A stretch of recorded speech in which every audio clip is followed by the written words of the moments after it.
دی سبحان اللہ العظیم۔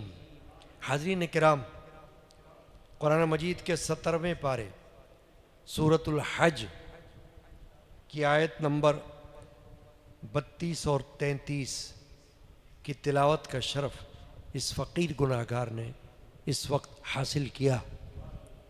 باری تعالی جل شانہ عما نوالو نے ارشاد فرمایا، ذالک ومن يعظم شعائر اللہ فإنہا من تقوی القلوب۔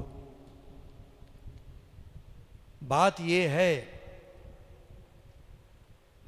اور جو اللہ کے نشانوں کی تعظیم کرے تو یہ دلوں کی پرہیزگاری سے ہے۔ لکم فیہا منافع الی اجل مسمى، تمہارے لیے چوپایوں میں فائدے ہیں ایک مقرر میعاد تک۔ ثم محلها الی البیت العتیق، پھر ان کا پہنچنا ہے اس آزاد گھر تک۔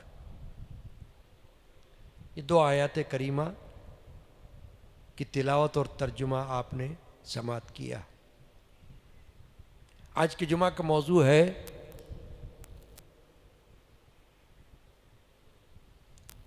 اللہ تعالیٰ کے نشانیوں کی تعظیم۔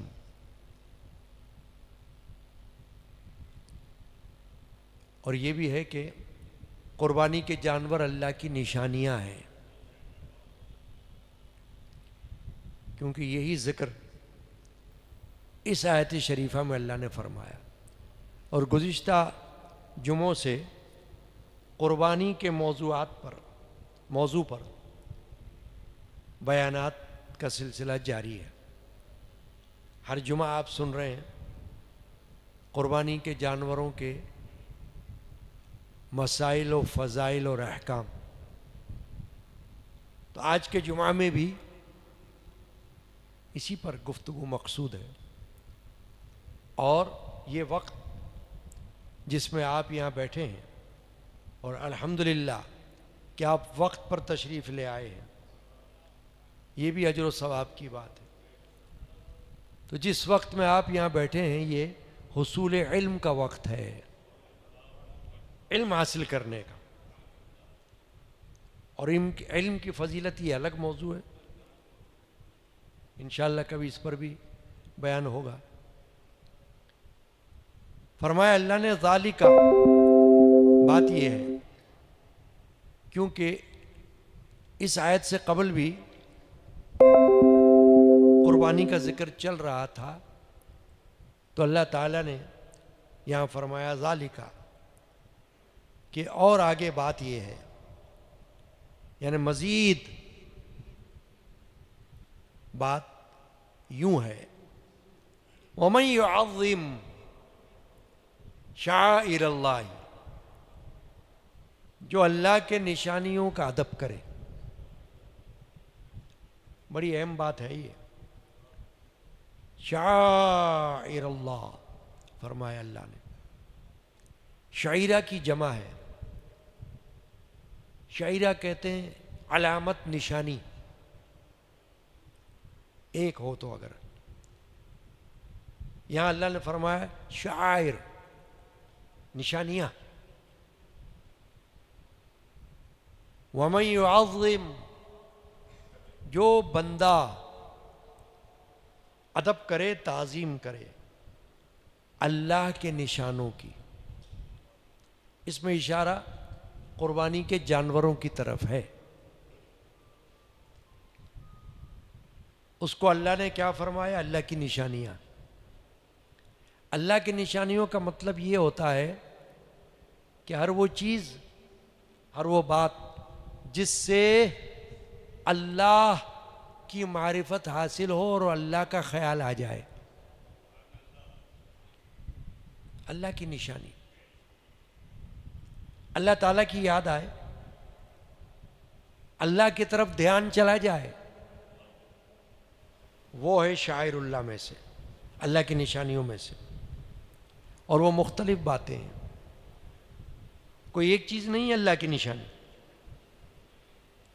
اور بڑا اہم بات ہے، یہ بڑی اہم گفتگو ہے اور بڑا اہم لفظ ہے، شعائر اللہ، اللہ کی نشانیاں. کیا کرنا ہے؟ فرمایا ان کا ادب کرنا ہے. ابھی ادب مسلمان ہی تو کر سکتا ہے، غیر مسلم یا کفار جب جانور ذبح کرتے تھے تو وہ بتوں کے نام پر کرتے تھے، تو ظاہر ہے کہ وہ ادب تو نہیں ہوا، وہ تو شرک ہے، گناہ ہے. یہاں تو جانور ذبح ہوتا ہے اللہ کے نام پر، یہ اللہ کا ادب ہے، یہ تعظیم ہے. اب اس سے یہ معلوم ہو گیا کہ اللہ نے فرمایا وَمَن يُعَظِّمْ شَعَائِرَ اللَّهِ، جو اللہ کی نشانیوں کی تعظیم کرے، ادب کرے.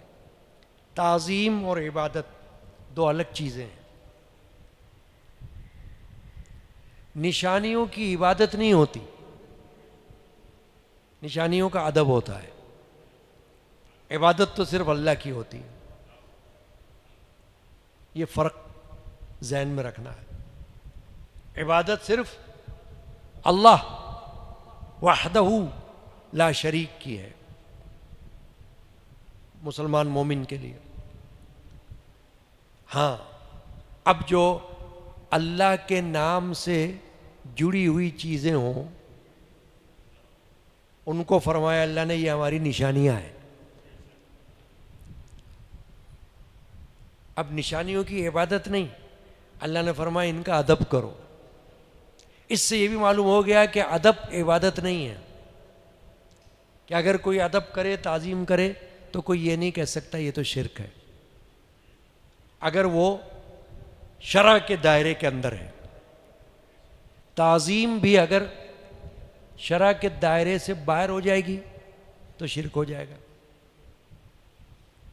شریعت کے اندر اندر ہے تو وہ تعظیم رہے گی اور وہ ادب رہے گا. وہ چاہے زندہ کا ہو چاہے کسی قبر کا ہو، ادب ادب ہے. دیکھیں، مسلمانوں کے لیے زندہ کی بھی تعظیم ہے اور قبر کی بھی تعظیم ہے. قبر کی بھی بے حرمتی ممنوع ہے، گناہ ہے.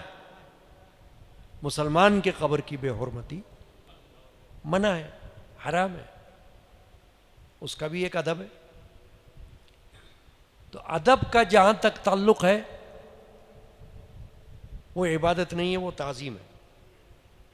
اور تعظیم بالکل اللہ کے حکم میں سے خود فرما رہا ہے اللہ، اور یہ تو جانور کے بارے میں فرما رہا ہے. تو اگر کوئی انسان قابل تعظیم ہو تو کتنی بڑی بات ہوگی. انسان تو انسان ہوتا ہے نا، انسان اور جانور میں تو فرق کیا جاتا ہے. کسی کو اگر ملامت کرنی ہو، کسی کی مذمت کرنی ہو تو کہتے ہیں تم انسان ہو یا جانور. کیوں کہتے ہیں ہم کہ جانور کو انسان کے مقابلے میں نیچے رکھا جاتا ہے نا، انسان کے برابر نہیں رکھا جاتا. تو جب کسی کی مذمت کرنی ہو تو کہتے ہیں بھئی انسان نہیں ہے، جانور ہے. اور قرآن میں بھی اللہ نے ایک جگہ فرمایا اولئک کالانعام بل ہم اضل، کہ یہ کفار جانوروں کی طرح ہیں بلکہ ان سے بھی زیادہ گمراہ. تو اللہ نے فرق کر دیا نا جانور میں اور انسان میں. اب یہاں دو باتوں کو بڑی اہمیت دینا ہے، ایک ادب کو اور ایک اللہ کی نشانیوں کو. کیونکہ ادب کس کا بتایا جا رہا ہے؟ کون بتا رہا ہے؟ اللہ جل شانہ. یہ میں نہیں کہہ رہا. کیا آپ کہیں کہ بھئی یہ آپ کہہ رہے ہو کہ تعظیم کرنا ہے، ادب کرنا ہے؟ نہیں، تو قرآن کہہ رہا ہے وَمَن يُعَظِّمْ شَعَائِرَ اللَّهِ. فَإِنَّهَا مِن تَقْوَى الْقُلُوبِ، اللہ نے فرمایا جو اللہ کے نشانیوں کی تعظیم کرے، ادب کرے، تو یہ اس کے دلوں کی پرہیزگاری سے ہے۔ بہت بڑی بات بیان فرمانی، پرہیزگاری کتنی بڑی چیز ہے، ہاں، تقوی، متقی ہونا کتنی بڑی فضیلت ہے نا۔ ہم کسی کو کہیں یہ بڑا متقی شخص ہے، صاحب تقوی ہے، اہل تقوی ہے، پرہیزگاری والا ہے، یعنی پرہیز کرنے والا ہے گناہوں سے، خطاؤں سے، برائیوں سے، حرام سے پرہیز کرنے والا ہے، اس کو ہم کہتے ہیں متقی ہے۔ اب اللہ نے فرمایا کہ اگر کوئی اللہ کے نشانیوں کا ادب کرے تو اس کے دل کی پرہیزگاری کی نشانی ہے یہ۔ اس سے یہ بھی معلوم ہوا کہ تقوی کا اصل محل و مرکز انسان کا دل ہے، قلب۔ یعنی اگر اوپر سے کوئی، اوپر سے بظاہر دکھانے کو تقوی کا لبادہ پہنے ہوئے ہو اور وہ اندر سے نہ ہو تو وہ صرف اوپر سے ہی ہوگا۔ اللہ تو یہ فرما رہا ہے، کیونکہ دل تو اندر ہوتا ہے نا، سینے کے اندر ہوتا ہے نا، قلب جس کو کہتے ہیں، قلب کی جمع ہے قلوب، اور اللہ فرما رہا ہے فَإِنَّهَا مِن تَقْوَى الْقُلُوبِ، جو اللہ کے نشانیوں کی تعظیم کرے تو یہ اس کے دلوں کی پرہیزگاری سے ہے۔ اس سے یہ معلوم ہو گیا کہ جب یہاں ذکر ہو رہا ہے شاعر اللہ کا، اور شاعر اللہ سے مراد اللہ یہ لے رہا ہے کہ قربانی کے جانور، حالانکہ شاعر اللہ میں اور بہت ساری چیزیں ہیں۔ آپ کہیں گے اور کیا ہے؟ قرآن تو یہ بتا رہا ہے کہ قربانی کے جانور اللہ کی نشانیاں ہیں، اللہ یاد آتا ہے، قربانی کرنا اللہ کی طرف دھیان لگاتا ہے، اللہ کی طرف توجہ دلاتا ہے۔ تو اور کیا ہے شاعر اللہ، اور نشانیاں کیا ہیں؟ تو قرآن ہی خود بتا رہا ہے سورۃ البقرہ میں، ان الصفا والمروۃ من شعائر اللہ، فرمایا یہ جو مکہ میں صفا اور مروہ دو پہاڑیاں ہیں جن کی تم سعی کرتے ہو نا عمرہ میں اور حج میں، یہ اللہ کی نشانیاں ہیں، یعنی ان کو اللہ کی نشانیاں سمجھو، تو پھر ان کا بھی ادب ہے، صفا کا بھی ادب ہے اور مروہ کا بھی ادب ہے۔ اسی طرح اور بھی بہت ساری چیزیں ہیں، ان کے اندر علماء فرماتے ہیں کہ شخصیات وہ بھی اللہ کی نشانیوں میں سے ہیں، معزز اور جلیل القدر ہستیاں وہ اللہ کی نشانیاں ہیں، معزز مکرم مقدس جگہیں، جیسے صفا مروہ کی بات سنی آپ نے، صفا مروہ انسان تو نہیں ہے نا، پتھر ہے، پہاڑی ہے، اور پہاڑی کا تعلق کس سے ہے؟ پتھر سے۔ پہاڑ پتھر ہوتا ہے نا، انسان تو نہیں ہوتا۔ پھر آپ ایک اور بات دیکھیں، حجر اسود، اس کی بھی تعظیم ہے، وہ بھی اللہ کی نشانی ہے، تو وہ کیا ہے؟ پتھر ہے، اس کو چوما جاتا ہے۔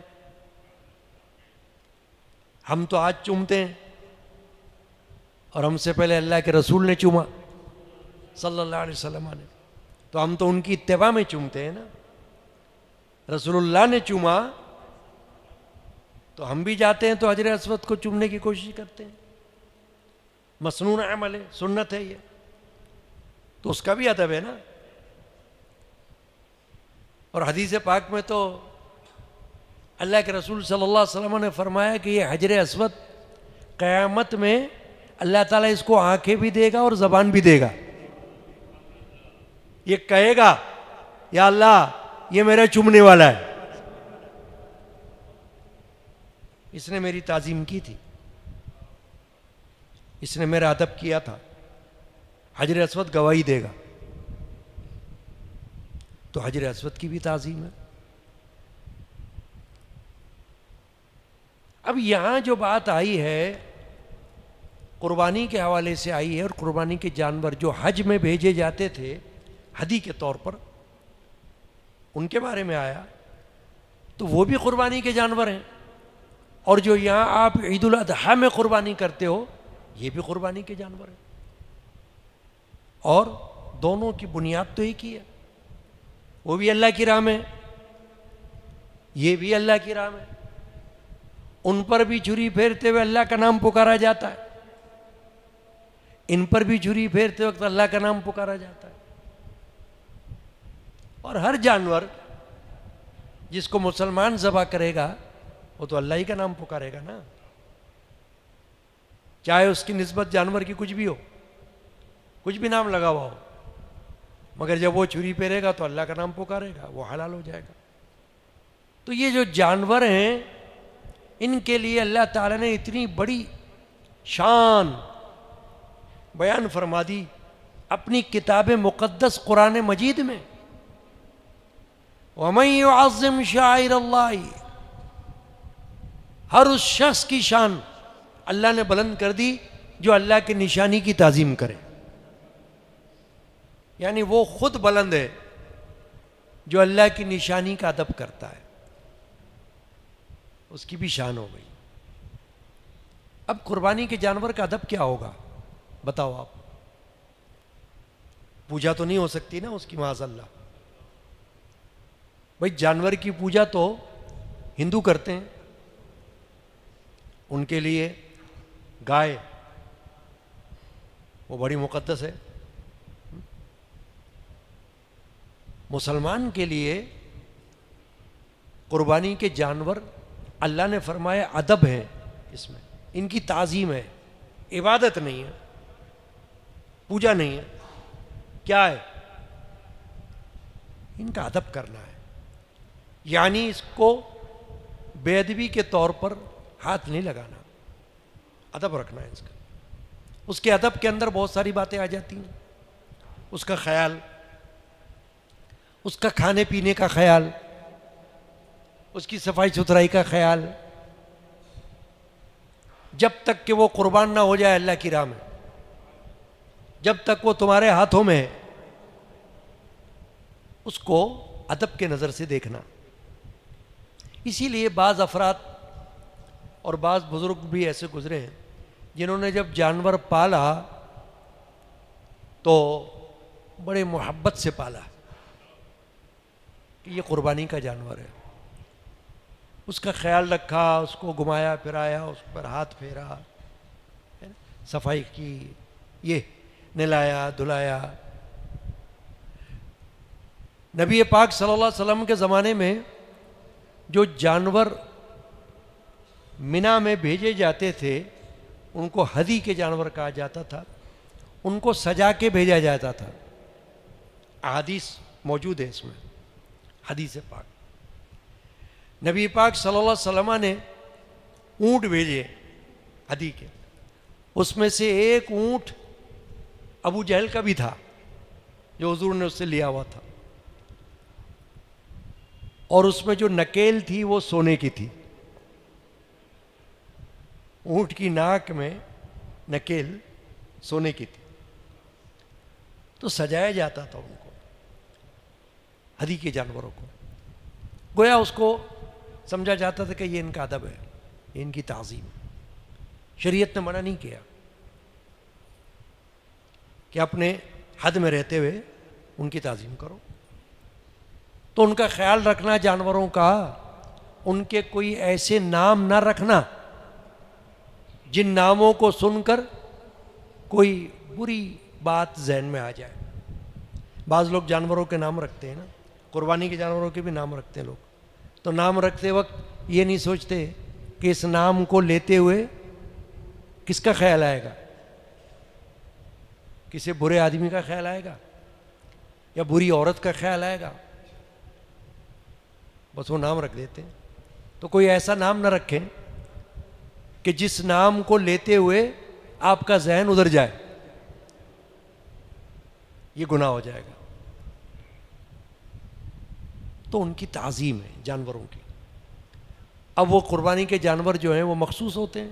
اونٹ، گائے، بیل، بھینس، بکرا بکری، دمبا دمبی، بھیڑ، بس یہ قربانی کے جانور ہیں. ان میں سے جو بھی جانور ہو اس کی تعظیم ہوگی، جس کو جو میسر آ جائے. کسی نے حصہ لے لیا ہو وہ جانور، وہ بھی تعظیم والا ہے. مطلب یہ تھا کہ جب تم نے اس کو اللہ کے نام کے ساتھ نسبت دے دی تو پھر اس کی بے حرمتی مت کرنا، اس کی ہتک نہیں کرنا، بے عزتی نہیں کرنا. مثلا اس پر سوار نہیں ہونا، اس سے کوئی فائدہ نہیں لینا، اس سے کوئی سامان نہیں اٹھوانا. یہ خالص قربانی کا ہے. اس سے تم اپنے لیے کوئی نفع حاصل مت کرو، بلکہ اس کو اللہ کے نام پر رکھو. بس اس کو اللہ کے نام پہ ہمیں قربان کرنا ہے. قربانی جو ہے وہ اراقۃ الدم کا نام ہے، یعنی خون بہانے کا نام ہے. باقی جو گوشت وغیرہ ہے وہ تو لوگ کھاتے ہیں، خود کھایا جاتا ہے، رشتہ داروں کو کھلایا جاتا ہے، مستحقین میں تقسیم کیا جاتا ہے. یہ استحباب میں سے ہے، مستحب ہے 3 حصے کرنا قربانی کے جانور کے گوشت کے. اور اگر کوئی نہ کرے، سارے کے سارا خود رکھ کے، تو بھی جائز ہے، گناہ نہیں. لیکن اچھا کیا ہے کہ اس کو 3 حصے کر لیں. ایک اپنے گھر کے لیے کریں، ایک عزیز و اقارب کے لیے کریں، اور ایک حصہ فقراء، غرباء، مساکین، اور جو بھی مانگے یا نہ بھی مانگے اور وہ ایسا ہے جو ڈیزرونگ میں آ جاتا ہے، مستحقین میں آ جاتا ہے، اس کو دے دو. یوں کر کے تو یہ 3 حصے ہو گئے. یہ مستحب بات ہے، لازم نہیں ہے، لیکن اچھا ہے. تو وہ تو بات کی بات ہے نا. سب سے پہلی بات ہے اس کا خون بہانا ہے، اور وہ اللہ کی راہ میں بہانا ہے. اس خون بہا کو کوئی بھی مسلمان برا نہ سمجھے، یہ اللہ کا حکم ہے. ویسے کسی کا خون بہانا اچھی بات نہیں ہوتی نا، لیکن جانور جو اللہ کی راہ میں قربان کیا جا رہا ہے اس کے لیے تو حدیث پاک میں حضور اکرم مغفر بنی آدم صلی اللہ تعالی علیہ وآلہ وسلم نے یہ ارشاد فرمایا کہ عید کے دن اللہ کے نزدیک جانور کے خون بہانے سے زیادہ کوئی عمل مقبول نہیں ہے. کتنی بڑی بات. یعنی سب سے بڑا عمل قبولیت والا اس کو کر دیا اللہ نے، اللہ کے رسول نے فرما دیا، تاکہ لوگوں کو احساس پیدا ہو جائے. ایسا نہ ہو کہ جیسے جیسے وقت گزرے گا لبرل لوگ، آزاد خیال لوگ، وہ یہ کہیں گے کیا ضرورت ہے، چھوڑ دو اس کو، کہیں اور پیسہ لگا لو، قربانی چھوڑ دو. نہیں، فقہاء نے فرما دیا ہے، فیصلہ کر دیا ہے کہ قربانی کے لیے صرف قربانی ہے، اس کا بدل کچھ نہیں. غریب کو پیسہ دینا یہ بھی قربانی کا بدل نہیں ہے، اس کو الگ سے دو. کسی مستحق کی امداد کرنا یہ بھی قربانی کا بدل نہیں ہے کہ کوئی کہے بھائی اس کے بجائے یہ کر لو. نو، قربانی صرف قربانی ہے. اس کا اجر و ثواب یہ الگ ہے، اس کا حکم یہ الگ ہے،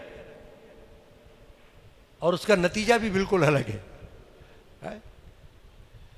حضور نے فرمایا 2 قطرے اللہ کو پسند ہے. ایک وہ آنسو کا قطرہ جو اللہ کی یاد میں آنکھوں سے گرے، آنسو جو اللہ کی یاد میں بہ رہا ہو، اللہ کی یاد کر رہا ہو کوئی بندہ اور آنکھ سے آنسو بہ رہے ہوں، اے اللہ میں تیرا عاجز بندہ ہوں، تو میرا رب ہے، پروردگار ہے، کرم فرما، رحم فرما، آنکھوں سے آنسو بہ رہے ہوں، حضور فرماتے یہ قطرہ اللہ کو پسند ہے۔ اور ایک قطرہ وہ کہ جو قربانی کے جانور کا زمین پر گرے، یہ اللہ کو محبوب ہے۔ اور یہ بھی فرمایا کہ قربانی کے جانور کا خون گرتے ہی اللہ کی بارگاہ میں قبولیت کو پہنچ جاتا ہے، دیر نہیں لگتی۔ اور یہ جو خون ہے جو اس کو بہایا جاتا ہے اور پھر اس کو ہم کہتے ہیں ذبیحہ، تو مشرکین یہ کہتے تھے کہ یہ کیسے مسلمان ہیں؟ دیکھیں نا، یہ بھی تو ہے نا بات سمجھنے کے لیے، آج بھی کوئی کہہ سکتا ہے۔ وہ کہتے تھے کیسے مسلمان ہیں؟ جس کو اللہ مارے کہتے ہیں حرام ہے، اور جس کو خود مارتے ہیں کہتے ہیں حلال ہے۔ اب بتاؤ، آدمی تو وسوسے میں پڑ جائے گا نا، جو سمجھدار نہیں ہوگا۔ ہاں، ذرا سی اگر عقل استعمال نہیں کرے گا تو شیطان تو وسوسہ ڈال دے گا بیچ میں، ہاں صحیح کہہ رہا ہے، ٹھیک تو کہہ رہا ہے بھائی۔ ایک جانور خود مر گیا، تم کہہ رہے ہو حرام ہے، اور ایک جانور کو تم خود ذبح کر رہے ہو، کہہ رہے ہو حلال ہے۔ تو یہی تو بات ہے، یہی تو سمجھنا ہے۔ کیوں کہ وہ خون جو جانور کے جسم کے اندر رہتا ہے، اگر جانور خود مر جائے تو خون تو نہیں بہتا، خون جسم کے اندر رہتا ہے، وہ نقصان دہ ہے، طبی اصولوں سے بھی نقصان دہ ہے، اور اللہ کے نظر میں درست نہیں ہے۔ تو اللہ نے اس کی ممانعت فرما دی کہ وہ حرام ہے، وہ مردار ہے۔ کہیں پڑا ہوا مل جائے، حلال جانور ہے حالانکہ، بکرا پڑا ہوا مل گیا، گائے پڑی ہوئی مل گئی مری ہوئی، تو آپ کہو گے ہے تو حلال جانور، کیا ہو گیا؟ تو اللہ نے تو مارا ہے اس کو، کھا لو نہ، نہیں کھا سکتے، خود ذبح کرو خود۔ کیوں کہ ذبح کرنے سے وہ خون نکل جاتا ہے جس کو دم مسفوح کہتے ہیں، بہتا ہوا خون جو بھی ہوتا ہے وہ باہر نکل جاتا ہے اندر سے، اب وہ گوشت کھانے کے لائق ہو جاتا ہے۔ یہ ہے حکمت ذبیحہ کی، اس لیے مسلمان کو حکم ہے کہ ذبح کر کے کھاؤ، ایسے مت کھانا۔ اب مشرکین یہ بھی کرتے تھے، یا عہد جاہلیت میں یہ بھی ہوتا تھا کہ زندہ جانور کا گوشت کاٹ لیتے تھے کہیں سے بھی، جیسے اونٹ کی کوہان میں سے کاٹ لیا یا دمبے کی چکتی میں سے کاٹ لیا، تو وہ زندہ جانور میں سے کاٹ لے، یہ منع ہے، حرام ہے، اس طرح نہیں ہوگا۔ ذبیحہ یہ ہوتا ہے کہ آپ اس کی رگوں کو کاٹو، اس کی رگوں پہ چھری چلاؤ، کم از کم 3 رگیں کٹنا لازم ہے، تب جانور حلال ہوگا، یہ بات۔ اب چلیں، میں گفتگو کروں گا تو بہت بڑی بات ہو جائے گی۔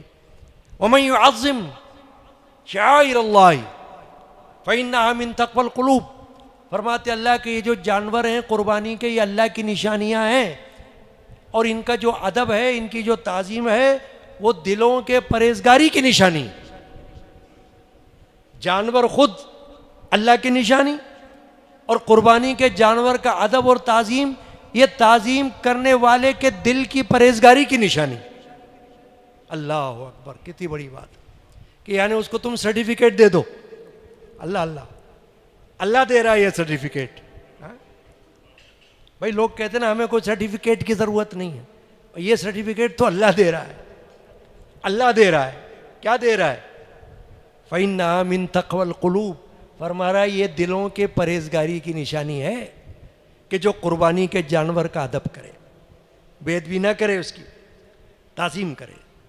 تو میں نے کیا کہا تھا کہ جانور بھی اللہ کی نشانیاں اور جگہیں بھی اللہ کی نشانیاں ہوتی ہیں، جیسے صفا مروہ بتایا، مینا، عرفات، حرم شریف، کعبۃ اللہ شریف، مسجد نبوی، یہ سب شعائر اللہ ہیں، یہ اللہ کی نشانیاں ہیں، حالانکہ انسان نہیں ہے، پتھر کی بنی ہوئی چیزیں ہیں، پہاڑ ہیں، مگر اللہ کی نشانیاں ہیں۔ اسی طرح بعض اور بھی چیزیں ہیں۔ اب انسانوں میں سے انبیاء کرام علیہم السلام، فقہ فرماتے ہیں یہ اللہ کی نشانیاں ہیں۔ اولیاء کرام یہ بھی اللہ کی نشانیاں ہیں، صحابہ کرام یہ بھی اللہ کی نشانیاں ہیں، اہل بیت اعظام یہ بھی اللہ کی نشانیاں ہیں۔ ان میں سے کسی کی بے حرمتی اور گستاخی جائز نہیں ہے، حرام ہے، منع ہے، گناہ ہے۔ یہ سب اللہ کی نشانی۔ کیوں کہ اللہ کی نشانی کا مطلب یہی ہے کہ جس سے اللہ یاد آئے، جس سے اللہ یاد آئے، جس سے اللہ کا پتہ چلے۔ تو جانور سے تو اللہ کا پتہ اور نہیں چلتا سوائے اس کے کہ وہ اللہ کی راہ میں قربان ہو رہا ہے۔ جانور آپ کو پڑھاتا نہیں، جانور آپ کو لکھاتا نہیں، جانور آپ کو کچھ سکھاتا نہیں، تو جانور ہے۔ مگر انسان، انبیاء کرام علیہ السلام، یہ تو تبلیغ و رشد و ہدایت کے لیے دنیا میں اللہ نے ان کو بھیجا ہے۔ صحابہ کرام، اہل بیت اعظام، اولیاء کرام، ان کو تو اللہ تعالیٰ نے ہمارے تعلیم کے لیے دنیا میں رکھا ہے۔ ان سے تو ہماری اصلاح ہوتی ہے۔ یہ تو بڑھ کر اللہ کی نشانیاں ہیں، یعنی بہت بڑی نشانی ہے اللہ کی۔ تو ان کا ادب کرنا، ان کی شان میں کوئی گستاخی نہ کرنا، یہ بھی ہم پر لازم ہے کہ ان کو ادب کی نظر سے دیکھنا، ادب کرو ان کا، یہ بات ہے۔ تو آج کے جمعہ میں میں اتنا ہی رکھتا ہوں۔ اللہ تعالیٰ سے دعا ہے کہ جو کچھ ہم نے سنا قربانی کے جانور کی تعظیم کے حوالے سے، اللہ تعالیٰ ہمیں اس کی توفیق عطا کرے۔ صلی اللہ تعالیٰ علی محمد وعلی آلہ وصحبہ اجمعین۔